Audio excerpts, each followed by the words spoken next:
Well, hello, my friends, and welcome to a special Thursday live edition of Dattitude, episode number 105. We're here to talk about Saints Cardinals, and you know what? We're probably going to talk a little bit of Pelicans, too. I mean, they're certainly been better than the New Orleans Saints, so we got to touch on them for sure. Doug Mouton of WWL TV here this morning with me. We welcome all your comments and questions. We're here on the NOLA.com and bet.NOLA.com Facebook and YouTube pages, as well as the NOLA.com Twitter page. Again, any comments or questions, we welcome them. We will show them here on the air and talk about them with Doug Mouton. How you doing, my friend? I am good. Look, Jim, I got to give, first of all, the compliments. Your lighting is significantly better. Your audio is great. You have learned, like my lighting is terrible. You have learned how to do this properly. I applaud the technological growth. Congratulations on that one. Well, that's the broadcast man telling the sports writer that he's finally not looking like an idiot anymore. So we're working on it, Doug. There's no light looking like the idiot. So well, just wait till we're about a week away from, or hopefully a week away from moving our studio into the garage. Okay, and so we're gonna have a nice little setup in there. I hope soon, so you don't just have to see my wife's cushions on the sofa here in the background. And for those not listening live, I mean, the setup is it's in my den. I'm totally transparent. It is what it is. We do what we got to do. Yeah. That's to my get things going. Right. Yeah, exactly. So we do what we got to do here on Dattitude. But they didn't want to hear about our living rooms and our kitchen. No. I'm sorry. Yeah. They want to hear about our thoughts on the Saints and Cardinals on a Thursday night, Doug. A quick turnaround, and really for the Saints, that's really kind of good news, I think, because you got to get it out of your system. What has happened, last week, letting one slip away. It's not the first one the Saints have let slip away this season, and now, to me, a must-win situation tonight against the Arizona Cardinals. Yeah. Look, and I said must-win situation last week. Look, 2-4. The advantage is nobody in the division is better than 3-3. The other advantage is in the next 9 games, including this one, you play 0 teams that have a winning record. So these next 9, the Saints will not be overmatched. Now, they have found a way to lose games when they were not overmatched. Yeah, up until Philadelphia. Those next 9 games from Arizona to Cleveland, none of those, now for like 5 of them are 3-3, but none of those teams have winning records. None of those teams are significantly better than the Saints. Saints can play with all 9. So what do? Do they go 7-2 in those 9? Do they go 2-7? Or are they somewhere in between? Look, we don't know. And there's evidence of both, depending on how you want to look at it. There's no, well, Gail Walker is a little rough here. She says, "How about a new coach?" And that's the first person I've heard say that. Look, a little early for that. Yeah, look, you got to give the guy a chance. You got to give him a chance to figure out their problems. You got to give him. Look, the way they ran the ball, the way they played offense last week, 47% on third downs. They did a ton of things right. They took major steps forward offensively last week. Whether you want to admit that or not, it's true. They were bad in the red zone, and the real problem was that the defense was suddenly terrible. You got to figure out your defensive issues, which have not been an issue the last few years. You got to figure them out. If you do, you can still be a good team. If you don't, we can continue seeing what we're seeing. But yeah, look, my friends, the Mouton friends, the friends I grew up with, they're all ready to jump off a bridge right now, right? The friends aren't any better. Everybody needs to be fired. The season's over. I certainly don't agree with any of that. The Derry friends they're really hating on me, right? I got some friends that I don't think they want to talk to me because I keep saying that when Jameis Winston is healthy, he is the best quarterback for this team, and they don't want to hear it. Yeah, they just don't want to hear it. Yeah, some of my listeners don't want to hear it either. So but it looks. That being said, it looks like Andy Dalton is going to play tonight, and again, rightfully so. If Jameis Winston is not ready, Andy Dalton has to go in there, and you go in, and I think partly as a result. And look, I put this graphic together last night. It has since changed. The Saints are now 2.5-point underdogs against the Arizona Cardinals tonight. Money line is up to plus 122. So if you think the Saints are going to win, then there's bargain on them for sure. If you have looked at my NFL picks column this morning, when we'll get to our picks in a little bit, you know what I think. But Arizona is in kind of a similar boat, Doug, as the New Orleans Saints, not just because they have the same record, But the fire Cliff Kingsbury watch is certainly on in Arizona. They are not living up to expectations at all. Kyler Murray has not had a great start. This offense can't figure things out. And so is that a positive for the Saints? We'll have to wait and see. Well, of course it is. But look, 2.5 points, you get 2.5 basically for being at home. So Las Vegas is saying, you know what, let's see. Like these teams are even. They both haven't lived up to what they're supposed to. And look, let's see. Look, I bottom line, I still like the Saints' talent. I really do. And I still like this coaching staff. Now, I've liked them up to 2-4. I did not think they would beat the Bengals. I like their odds in this game better, and they should have beat the Bengals. And I like the odds in this game better. But yeah, look, the team has not performed up to expectations. I think fans have every right to be aggravated and upset and not happy with the way the team's playing. But at the same time, we're 6 games into a marathon.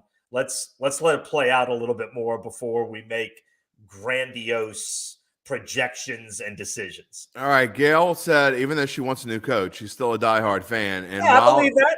Diehard fans have every right to expect and to demand, a certain level of play. Just because you're a diehard doesn't mean you can't criticize the team.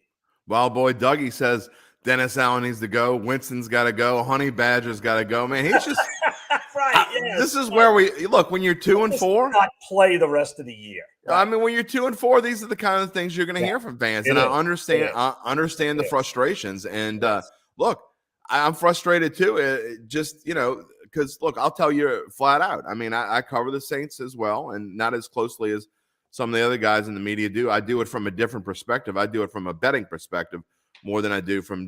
But look, when I'm sitting at home, I'm a lifelong New Orleanian. I'm a fan too. I mean, and so of course we root for them to win. So we're frustrated at home just as much as anybody else is, but just as much. And look, it's a good group. And look, I go on TV saying I think they're going to win, and then they come out and lose. Like, it makes me look like an idiot. Like, I don't like it from that standpoint either. The fact that they haven't been as good as I thought they would be. But I also know that there are ebbs and flows in seasons. And I still remember when Drew Brees went down in Los Angeles a few years ago, and I was getting texts from my friends saying the season's over. And it turns out that they went on when things were lowest, when they looked horrible against the Rams, then they went on the winning streak, and this wound up being one of the most fun seasons I've ever covered. So I also know things can turn, and I do believe in the talent. Now, we covered those 3 straight 7-9 Sean Payton teams. Yes, we did. When there was talent too, and there was Drew Brees, and he could still throw, and they couldn't win a game. And I get it. I've been there too. So here's what scares me though about this team, and I will say this, and this is from just a personal viewpoint perspective. What scares me is I don't see the chemistry that they need to have to win. And you and I have both been in the locker room, and I'm just not seeing it. And that, so as an observer from the outside, and as one that I don't cover them on a day-to-day basis. I cover them on a weekly basis for the most part, and throughout the week from home. I just don't see that championship feel, that finish strong mentality that Drew Brees and company had. And even last year, what's the key figure that's missing? Sean Payton. So, but it's the same to me, Doug, that when you talk about losing Drew Brees, it's a major change and a major adjustment. It's the same when you lose Sean Payton. And in fact, even more so, I think. You're used to something for 16 years, and no matter how good the next coach or how rough it's always going to be tough for the next guy.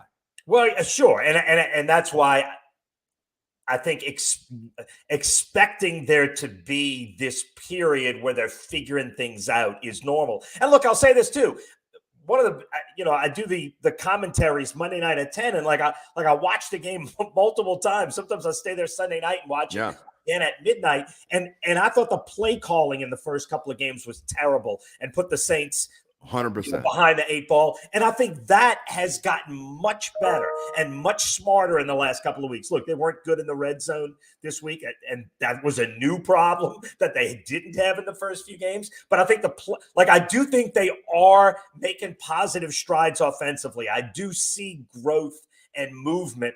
Like I said, the defense being, what is it, 28th in points allowed, that was out of the blue and didn't expect. The fact that they're not getting pressure on the quarterback is unexpected and I think is going to change. The fact that they're not getting takeaways was unexpected, and I think it's going to change. Like, I wasn't worried about the part that I was worried most about is making progress. The part I was worried least about is having troubles. And I feel like if they can get them together, I do know, I'm positive of this part, Jim. They were not overmatched by Cincinnati. They outgained about 51 100%. yards. They controlled time of possession. They won the turnover battle. They were not overmatched, right? Like, if you're overmatched, there's nothing you can do. Like, you're going to be a bad team. In those 3, 7, and 9 years, that defense was just overmatched. They couldn't stop anybody, and it almost didn't matter how many points they scored because the other team was going to find a way to score more. This team has not been overmatched, and they won't be for the next 9 weeks. So you just got to figure out the little things and get over that hump, and I do see the possibility, at least, that they can do that. Does that make sense? No, 100%. I agree wholeheartedly. And I mean, we go back to the line here, and I mean, evenly matched team. You have to win these kinds of games. These are the kind, and I know it's on the road. You're in the middle of a 4 out of 5 stretch where you got to go on the road on a short week, but really, it's almost to the Saints' benefit. You don't have time to think about anything you've done wrong. I agree 100% with that. You just got to prepare for the next game. Again, this line has changed. It's 2.5 now. The Saints are at 2.5 points. So that means the money's coming in on Arizona. Right. But that's okay too. I don't understand quite, because if we go back to the schedule and we talk about it a little bit, I know if you're looking at this on your phone, I know it's a little small, but who are the Cardinals beat that makes you think that they beat Vegas 29-23, right, and they beat Carolina 26-16. They lost to Kansas City. They got walloped by Kansas. They didn't just lose. They got walloped. They lost to a Rams team that's showing that they're not that great this year. They played their best game of the year probably against Philadelphia and still lost. Right. And then got beat up bad by a Seattle team that came to New Orleans and lost by a touchdown. I watched a lot of that game. Seattle really did outplay them in every way. And Seattle ran the ball effectively when they had to. There's a lot of positive signs. The Saints played Seattle a lot better than Arizona played Seattle. We can say that. Look, I got a question. Well, I got a question for you from Charlie Smith. He says Dalton has a way better eye, obviously, thus far from Winston. I don't know if I quite agree with that. He has a better eye, but I don't know. Way better is probably a little strong. So if Dalton is doing a better job, is it mandatory that Winston comes back just because he is the starter? No, nothing's mandatory. No, and you got to look. And let me say this: Dennis Allen has been through this before, right? He went to the Raiders and lost badly and got fired quickly because his quarterback play was bad. Right. I have no doubt that if it comes, he's not going down with a bad quarterback just because that's his guy. He will absolutely make changes and play the guy he thinks is best because he's been down this road before. And if he fails a second time as a head coach, there may not be a third time, and he gets that. I'm 100% sure of that. So no, nothing is mandatory. I do think Jameis's upside is better. Andy Dalton. Zero question about that. Look, when Jameis is right, and when he was right last year, the one thing he was doing that he was not doing early this year is running for first downs when he needed to. And he is far better athletically. He's got a better arm. He's got way more zip on the ball. Andy Dalton is a serviceable, a solid backup, a good backup. If you rank the 32 NFL backups, Andy Dalton is in the top 7 backup quarterbacks in the NFL. Would anyone really go at him as their starter? No. He's a solid backup. Jameis is better. Is he a lot better? Maybe not a lot better, but he's a little better for sure, and he gives you a better upside. But there's nothing mandatory. And if you think Dalton's getting it done, great. And Dalton's been pretty good. I don't think Andy Dalton's shown us anything that makes you say, this is our guy, we got to ride this pony. Like, I don't think he's shown that. But I do think he's done some good things. Well, you look at the numbers here, and I'm going to say this. Look, I agree with you in the fact that I think that the Saints, if you talk about Winston versus Dalton, Winston's upside is you can't question that his upside is higher than Dalton. But his floor is probably lower than Dalton's as well. His floor is definitely lower. Dalton's a more steady kind of quarterback. Right.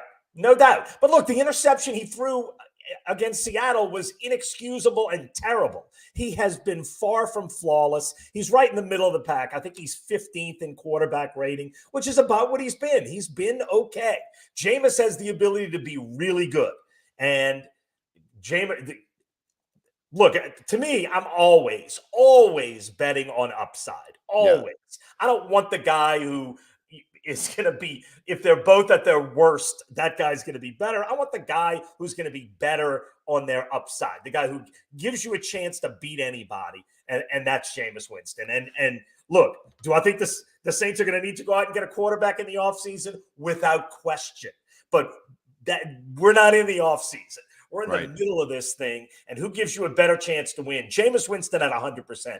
But I like what they're doing with this in the sense right now. They're not playing Jameis at 80%, and I'm 100% on board with that. Wait till as am I. 100% behind it, and so I don't want my comments to be misconstrued. If even though I think Jameis has to be the starting quarterback on this team, is it mandatory? No, nothing's mandatory. But I mean, if you look at these numbers, and I put this graphic on the screen to kind of illustrate a point. The passing offensive numbers have actually gone down since Dalton has taken over. Yeah. Now, I get that Michael Thomas is gone, but he's been gone most of the year. He only played, 1.5 games so far this year? Jarvis Landry hasn't played much either. So it's not because those guys are gone. The rushing offense has gotten much better, and it's kind of weird. 7th in rushing, 15th in passing, but overall the Saints yardage-wise are 5th in the NFL. And when Jameis left, they were either 8th or 9th. I don't remember. So that passing number is actually going down because they were 12th in passing offense when Jameis left. Well, look, that goes back to what I said before. I think the play calling has gotten infinitely better. And way better. This Saints team is built to run the ball. Way better. This Saints team is built to run the ball, and they have done it exceptionally well the last 2 weeks. And look, I love the battle. You saw Arizona 7th in rush defense. I love strength on strength. Cincinnati going into that game was top 10 in rush defense. Saints ran for over 200 yards against them. They're not top 10 anymore. So the Saints do have the ability to run the ball against teams that can stop the run. Like, I love that strength on strength battle, and I think the Saints are going to win that battle. Again, they won that battle against Cincinnati, still found a way to lose the game. So it doesn't guarantee you anything. Charlie Good's out a good point. It's still too early to tell. Fans panic about anything. And look, it's the same as, there were fans that were coming on this show and on the Bayou Bet show before the season, and the Saints are going 14-3 and blah blah. Look, I was on I thought they would go. I thought they would go 10-7, and they still can. Oh, they absolutely still can. I mean, but expectations change. AFC champions, and the Saints outplayed them. I know they lost, but throw out the final result and look at the body of work in that game. The Saints can play with anybody. They obviously have to get over the hump. And look, here's the flip side of that. And I know I tend to be overly optimistic, but the flip side of that is bad teams tend to find ways to lose. And somebody brought up to me, like, Detroit was the perfect example last year. They kept getting this close to winning and losing, and this close to winning and losing. Like, they just kept finding ways to lose. And the Saints were losing with penalties and turnovers. Penalties were good this week. They did great. They won the turnover battle. And then this red zone, they were horrible in the red zone, offensively and defensively. It was a new way to lose, and they found a new way. So the flip side is, what do you believe more? Do you believe the team that was not overmatched by Cincinnati and played well and ran the ball and controlled the clock, all the things that normally mean, is that who this team really is? Or are they really the team that's going to keep finding ways to lose? And really, it depends on what you want to believe and where your heart is. And look, people my age tend to go the other way, Jim, and you know this because we had years and years of the Saints finding ways to lose. So there's a lot of people my age that automatically go to, oh, this is over. There's no chance, it's done. Because literally your entire childhood, the Saints were so bad that past our childhood. What's that? Well past our childhood. Right. But then there's also a new generation right now that's used to the Saints finding ways to win for the last 13 years. Yeah, and it's hard to even think about it. But if you think about someone that's like, let's say someone that's 35 years old. I mean, really, since they graduated high school, all they've known is Sean Payton and Drew Yeah. Brees. So they had a major adjustment without Drew Brees, and now they're having a major adjustment with Sean Payton. So it's easy to think. But you look at last year. I mean, the Detroit Lions are what were they? 3-13-1. Yeah. And the Saints were 9-8. Was there really that big of a difference between the New Orleans Saints and the Detroit Lions last year? I don't think so. No, well, geez, last year will go down as the most bizarre season of all time. I mean, there's no question. Or the COVID year too. I mean, some of these games the last 2 years have just been so. I think about that Denver game and how bizarre it was that the NFL wanted to penalize Denver because of the way they did their protocols. So they made them play with no quarterbacks. Like, it was the craziest game. They had no quarterback. It's an NFL team playing a game with a guy who literally couldn't throw a forward pass. Worked out for the Saints. Yeah, and then last year, the Saints having to play that Dolphins game with me and you out there playing. Yeah. Like, who was the left tackle? What was that guy's name? Literally, he played one game in a Saints uniform and didn't block anybody. Like, they're playing with like poor Ian Book, guys we've never heard of. Yeah. Yeah. So like the bizarreness of the last 2 years. When the Saints were good last year, they beat the hell out of Green Bay last year. I mean, they just beat them and shut Tampa Bay out. Yes, and destroyed Tampa Bay. Like, that team had this crazy ceiling that they never could get to because of the stupidness of the whole last 2 years. Jim Derry here with Doug Mouton on this Thursday morning as we preview Saints Cardinals. Again, we're going to talk just a little bit about the Pelicans coming up a little bit. Jeff Duncan will be on tomorrow morning live at 9:15 once again. He is in Glendale, Arizona. It was better for him to come on Friday. Doug happily switched to come on this morning. So, Duncan, we made a little switcheroo in our programming, if that's what you're wondering why Jeff Duncan isn't on this morning and it's Doug. Again, Jeff will be back tomorrow morning, and we will rehash whatever it is we have seen. We don't know what we're going to see tonight. No. I mean, Hagan says, what's good? Well, we hope the Saints are good. We don't know. We don't know. Pelicans were good. I mean, the Pelicans were really good. But all right, good. Hell, LSU last week was really good. LSU was outstanding. And I mean, it was all good, kind of, except the Saints. Well, we'll talk a little bit about LSU because I find that line, and I don't have a graphic for that line, but I find their line super interesting, and I do want to touch on that just for a tinge. But I want to go back to this graphic, and when you talk about matchups, it goes to show both of these teams, if you look at the numbers, have underachieved, obviously, 2-4. I mean, the Saints are 5th in offense and mediocre in defense, so it's supposed to be flip-flop. The Saints are supposed to be fifth or so in defense and mediocre in offense. They've actually been pretty decent in offense. The problem is last week, if you look, getting so conservative and playing not to lose, Doug, they got to change that tonight. I think they have to be super aggressive. I think they learned some things from last week. I think they will be super aggressive.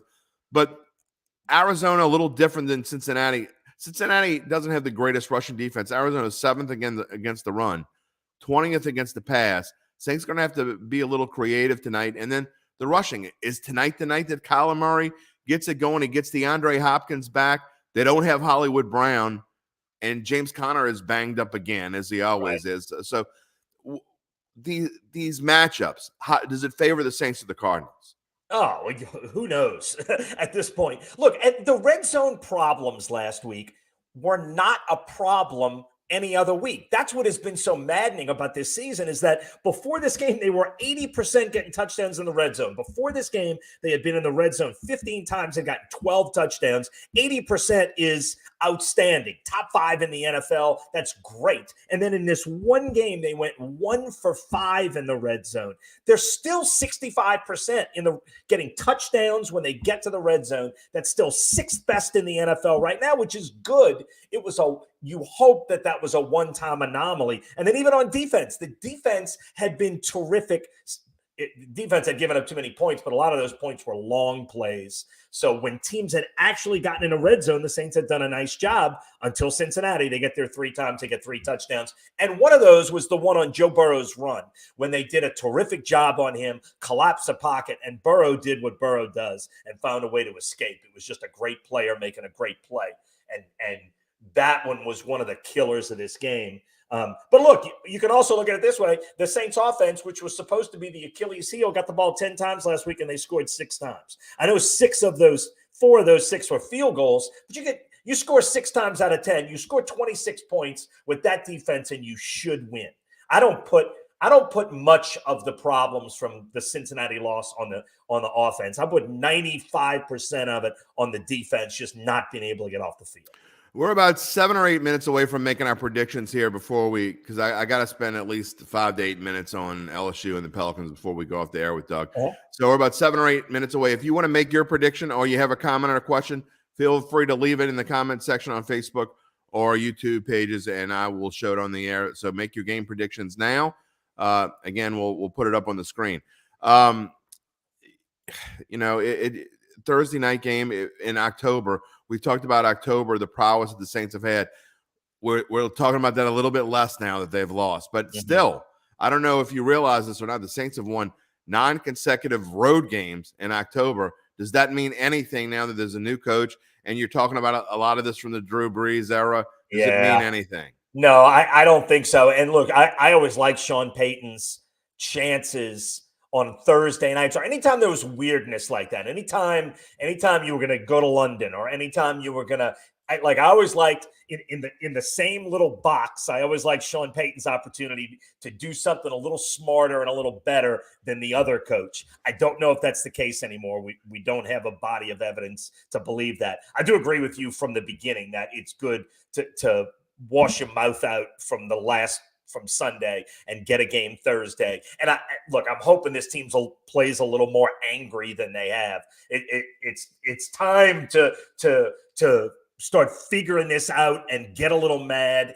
and find your leaders and get stuff done. The one thing that's scary is no Marshawn Lattimore. You feel a lot better out there.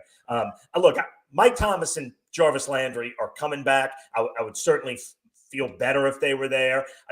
But I don't think if you play Chris Olave and the way they're running the ball with Marquez Callaway and the other guys, I don't think it's really hurt them a huge amount. You really need Lattimore back next week because we don't know how much DeAndre Hopkins is going to play tonight. I mean, he's been in suspension for 6 games. Right. You can't just. I mean, he can come back in and play a lot. I don't expect him to be in there more than probably 50-60% of the time. We'll see how that goes. Right. But it's really important to have Lattimore back next week when the Saints host the Raiders against Devontae Adams, who very well could be the best receiver in the NFL. So for sure. And they're kind of one-trick pony right now. They haven't been great. So if you can take away that, like that, but I don't want to look ahead to that yet because if you're 2-5 going, you got to win 3 and 4. That is rough. Jeez, that is got to get to 3 and 4 for sure. All right, there are other trends. I write a big trends column every Sunday morning. I had to write it on Thursday morning this time. And a lot of these things are meaningless, but a lot of them, I don't know if they're meaningless, but they're interesting for sure. And here's a stat for you. The Saints on Thursday in their history. All right. What do you think the Saints record is on Thursdays? Oh, I don't know. In their franchise history. I'm trying to remember how far back the Thursdays go. How many total games? 17 for the Saints. They played 17 Thursday games. I'm trying to remember the Thursdays, and they don't stick out. So most of them have to be in the Sean Payton era. So is it something like 11? All of them are? Oh, a lot of them are. A lot of them. Yeah. Is it something around 11-6? No, you're off. They are 8-9 on Thursdays. Oh. That includes 2 losses last year. They played on Thursday twice last year. That's right, yes. So, but here's an interesting, weird stat. 7 of the Saints' 17 Thursday games have come against Atlanta. And they're 5-2 in those games. Okay. So they are 3-7 against everyone else on Thursday nights, 2-6 against teams outside of the NFC South. But that being said, Arizona has lost 5 consecutive Thursday games. Oh, wow. The last time they won on a Thursday was in 2016 against San Francisco, and it is not the longest drought on Thursdays in team history. The Cardinals lost 11 in a row Thursday games from 1950 when they were the Chicago Cardinals through 2013. They lost 11 Thursday games in a row. Yeah. Wow. They are 3-9. They are 3-9 as the Desert Beakmen, as a friend of mine used to like to call them. 3-9 in Phoenix on Thursday night. So they don't have a great Thursday record either. What does that mean for tonight? And actually, when you said Thursdays, the ones I was remembering were Atlanta games. But yeah, was Buffalo last year? Was that the Thursday? Buffalo and Dallas last year. Geez, that Buffalo game was horrible. It's when the Saints had half a team. Right. Just the stupidness of the last 2 years it's been bizarre. All right. Well, I do want to get to our predictions because I don't want the show to go too long. I know you got a lot going on today. I got it. And I do want to touch Pels and LSU. So again, last chance if you want to get your predictions in, you can send them in. Gail Walker, she says the Saints win tonight. All right. And I'm going to get your prediction first. It's tough to predict this team right now. I mean, I've been wrong a lot this year. And, usually, again, I'm called Derry Downer for a reason. And I for some reason, it just happened. I looked at an analysis and where the Saints are, and I predicted the Saints. Now, I haven't predicted them to cover every week, but I predicted them to win every week this season. It is hard. This talent, they are underachieving. Yeah. What do they do tonight, Doug? Well, I predicted them to lose to Cincinnati, and unfortunately, I was right, and I didn't want to be, and I thought I was wrong halfway through the game. I was like, I'm so glad to be wrong. Look, I think the Saints win tonight. I still believe in this talent. I still believe in this coaching staff. I don't have enough evidence yet that this season is gone or lost or whatever, because I've seen poor starts. Now, this start is stretching. I've seen poor starts in the last 5 years suddenly get turned around and the team catches a roll and wins 6 or 7 or 8 in a row. I've seen it. It has happened with a lot of these guys on the field. Hasn't happened with this head coach. But I like the Saints' talent, and I watched Arizona last week against Seattle, and they were a train wreck. And the Saints were not a train wreck. The Saints outplayed Cincinnati and found a way to lose. Arizona just got outplayed in every way and lost. So I'm going to go with the Saints tonight, and I hope I'm right. Well, I think the same. I mean, I'm doing it again. So, I mean, you can only bang your head against the wall so many times. And keep doing it. If they lose, they lose tonight. There's no way I'm picking them next week. I can tell you that right now. If they lose tonight, I mean, I don't know what I'm picking next week. But I know that if the Saints lose tonight, I think this team goes south in a hurry.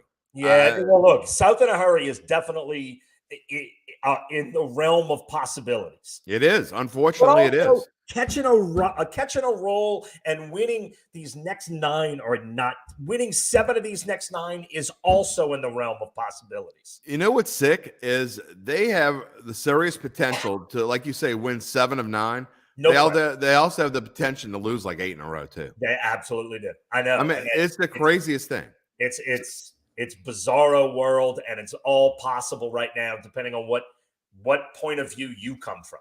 Well, I will say this: I think the Saints are the better team. I think the Saints are actually the better coach team, which it's hard to say against almost anyone right now because I'm betting on talent. Look, that's me too. Yeah. And look, I'm betting on upside. I'm betting on talent. I would bet the Saints in this game. Now, I will say this.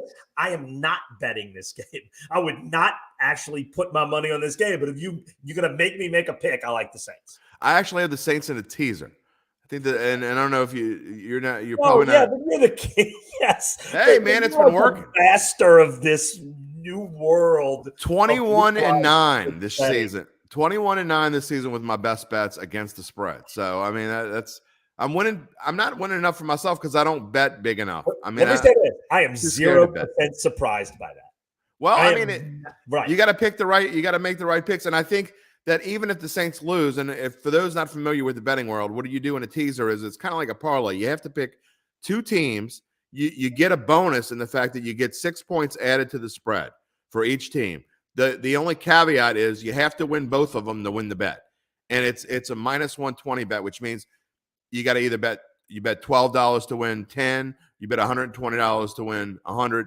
Let me ask you one quick question. You got to pay a little extra juice. Go ahead. One quick betting question. In the new world of betting, you still like betting with point spreads better than just betting straight up with the plus 120?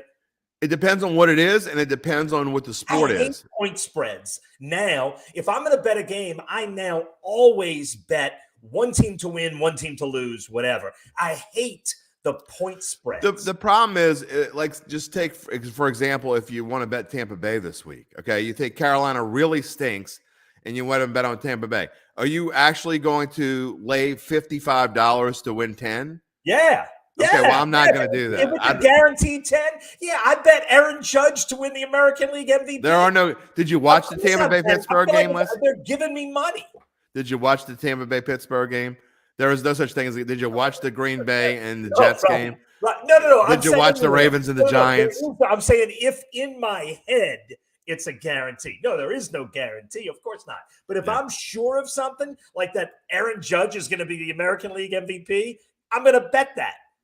Even if my payout is not much. The OG, Sean the Don says, "Who dat for life, baby?" And my friend Alton Humphrey, we call him Slugger. That's a lot of words. That is a lot of words. So I don't know how much I can read of all this, Slugger. But we're going to give you another chance, as they say. He thinks the Saints win, but they won't win 6 or 7 in a row. I don't think anyone's going to think the Saints are going to win 6 or 7 in a row. We just said they're capable of. Dennis Allen is not the answer. I don't know that he is the answer, but I don't know that he's not the answer. Judgment in 6 games. We don't know that he's not the answer. Oakland was terrible. Yes, he deserved to be fired in Oakland, but that's 10 years ago. He's a different guy. He has run spectacular defenses for the last 6 years in New Orleans, 5 years in New Orleans. I don't know how you can, except with emotion, I don't know how you can intellectually make the decision that he's done and he has no chance to be a good NFL head coach based on 6 games. Except for Nathaniel Hackett in Denver, who I think has done just an awful. You don't think he could figure it out? I mean, I think he's proven that he's not an NFL head coach.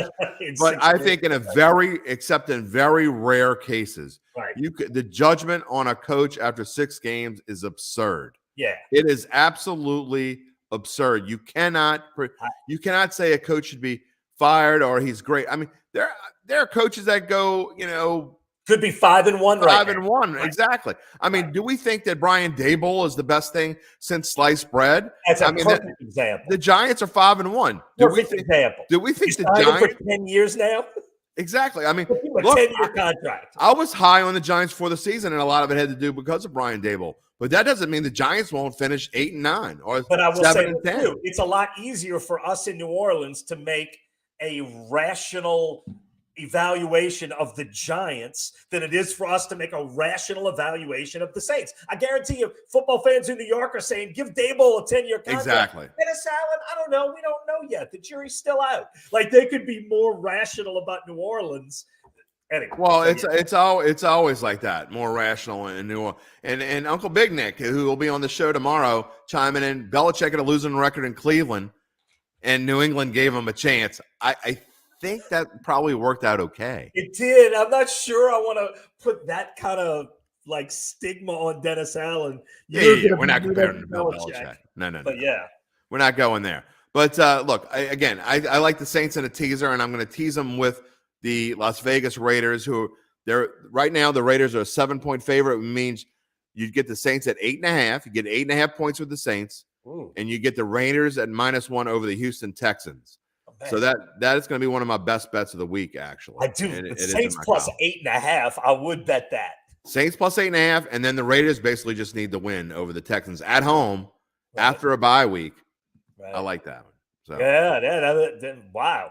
That's the reason you're the betting dude. Yeah. Well, you gotta find them. So, but look, and Mark says Raiders are coming next week. They are, and like Doug and I said, we're not looking ahead. Yeah, you got to win this one. You got to go 2-4, and then you'll see what happens. Tonight, it's going to be rough. Oh well, let's think positive, and I don't. The locker room is going to be rough. It is. All right, real quick, LSU this week, Ole Miss. Again, I don't have a graphic for the line on this game, but I don't understand it at all, which means I will completely stay away from it. If I had to bet on it, I don't see how you can't take Ole Miss. I don't understand why LSU is favored. It makes 0 sense to me, but I don't know. The guys with lots of money and the ladies with lots of money who do this for a living, they think LSU is going to win this week. What do you think? Look, first of all, LSU took major strides forward last week in the Swamp. That was a great win for Brian Kelly.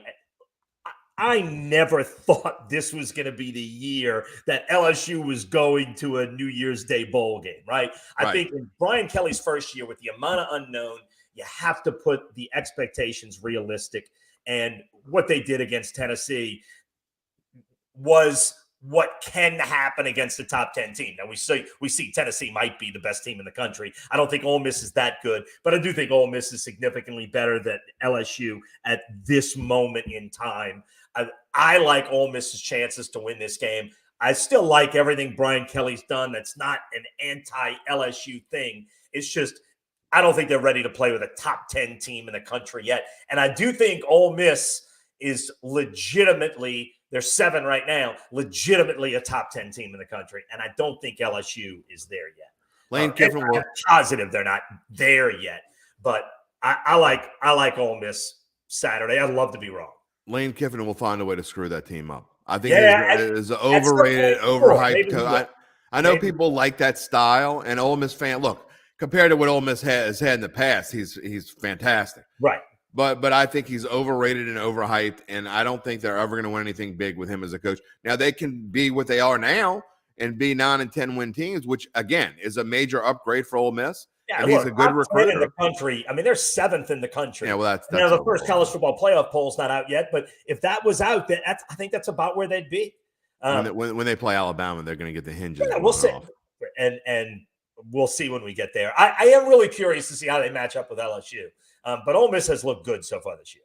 Yeah, and LSU's defense at times, not every game, but at times has been outstanding. I just wish Mason Smith hadn't gone down right off the bat. That hurts. But LSU's got some talented pieces. They've also still got this crazy amount of unknown.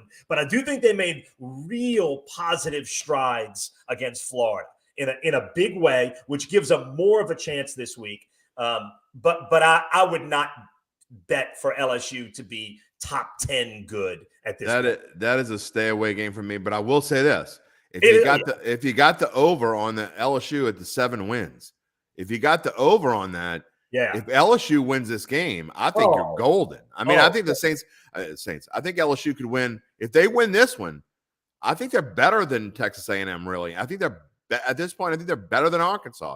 Will they win both of them? I don't know, but I think they're going to win one of them.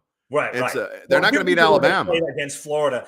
Makes them competitive against all those. Yeah, and makes all those interesting. Yes, for sure. So. Big game this week, and it's going to be fun. All right, Slugger, we'll give you one more chance. Ole Miss is who they are and always be. Remember, LSU took a knee with 5 minutes left inside the 5-yard line. I forgot about that. All right, want to talk about the Pelicans real quick. We got about just a couple minutes left. Doug, man, there's one thing to win, and then there's this. I mean, how do you beat the Nets? I expected them to win. It was our best bet of the day yesterday. So I expected the Pelicans to come out and win because I don't think anyone knows who this team is. But to come out and beat the Nets 130-108 in a game that they were never really threatened. Once the third quarter started, they were on fire. They got to go to the Hornets tonight. Hopefully there's no letdown there tonight at 6:00, and then they come home and Sunday night. No Saints, so you can watch the Pelicans. Friday night. The Hornets are. Wait, that's not tonight, is it? Yeah, I think it's tonight. I'm pretty sure it's tonight. Did I mess that up? I'm looking right now. Wouldn't be the first time that I messed it up. Let's that's Friday night. Friday night. Okay. Well, ignore my graphic that says tonight. Yeah. So it's Friday. I'm sorry. Night. I don't mean to point out. I'm glad you did. No, please. Sometimes we're like no. I welcome fully through it and try and hope people don't notice. Oh no, I'm never like that. I welcome that. Please always correct me, and viewers, please correct me. But anyway, actually, Pelicans Wednesday, Saints Thursday, Pelicans Friday. LSU and Tulane Saturday, Pelicans home opener Sunday. Like that's and prep football, and I'm going to the Parish tomorrow night to cover Chalmette and Arrett, doing broadcast for VSN. That's going to be fun. It's a very busy weekend, but just talk about how impressed you were about what you saw. Well, look, the one question was how does Zion fit in with a group that was playing well at the end of the year? And the answer is beautifully. The way it was unselfish. It was, look, your big three all found their points and played unselfishly. I'm talking about C.J. McCollum and Brandon Ingram and Zion Williamson. The defense was plenty good enough. This team can score in so many ways. Look, it's a nice mix of young players and a couple of veterans like Valanciunas and McCollum. Look, this team is dangerous. We were setting the bar at hopefully being the 4th, 5th, 6th seed in the West. I mean, look, it's one game in, but it shows what they can be at their best. And what they could be at their best is a really good team. And if you didn't like this team before and you saw that game, you'd like them now. And they're going to start getting national TV games added. They were fun to watch. Look, all trends are going up. I have some interesting numbers for you. I know you don't dive into the betting world, but you do. You like it. I like to dabble, and I find it super interesting. Here's an interesting number for you. The Pelicans started the week on Caesars Sportsbook. Yeah. To win the NBA championship, they were 30-1, meaning you could bet. Well, it's plus 3,000, which means if you put $100 down on the Pelicans and they win the NBA championship, you get $3,000. That's pretty easy to understand. Yeah. It dropped to before yesterday's game. It went from 30-1 to 27-1 with one victory against the Brooklyn Nets on Caesars Sportsbook. It went from 27-1 to win the championship to 20-1. Oh, wow. That is so. Now you could still get them. I went on this morning. You got to shop around. If you're a bettor, you can't just have one sportsbook. You got to have like 4 or 5. I'm not kidding. Not only do you get great bargains, and look, we're the official odds partner of Caesars Sportsbook, so we dangerously tread around these sorts of things. But BetMGM, they're still 35-1. You go jump on there and put a little bet on them. They're 30-1 on DraftKings. So if you have either of those two books, if you don't, go get them. But I'd say 35-1 and 30-1. That's worth $10. Oh, it doesn't hurt. Oh, winning a championship, that's a whole different level. I'm not thinking that way at this point. I'll tell you what, the way they played in the playoffs last year, and this team coming, you always say that about teams. You're like, doggone it, I should have put some money on it. I know, right. So why not? Why not the Pelicans? There's no one that I love besides the Warriors. Look, 8 of the first 11 are on the road, and the hope before that was, 5-6 or even 6-5 after those first 11. Now you look at it and this team looks good. Obviously, got to keep everybody healthy. That's 100% the issue. But that big three, like they fit together so nice in that game. Other than the Warriors, there's no one that I don't think the Pelicans just don't match up against. I think I'm not yet. I even want to see that because there's no human that matches up with Zion when that's he's true. On and you got guys where he doesn't have to do everything.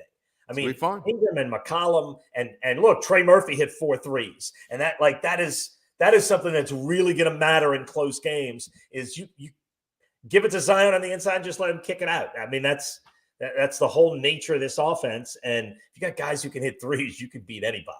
All right. Well, final thoughts, Doug Mouton, before we go off here. Saints Cardinals. We both think the Saints are going to win tonight.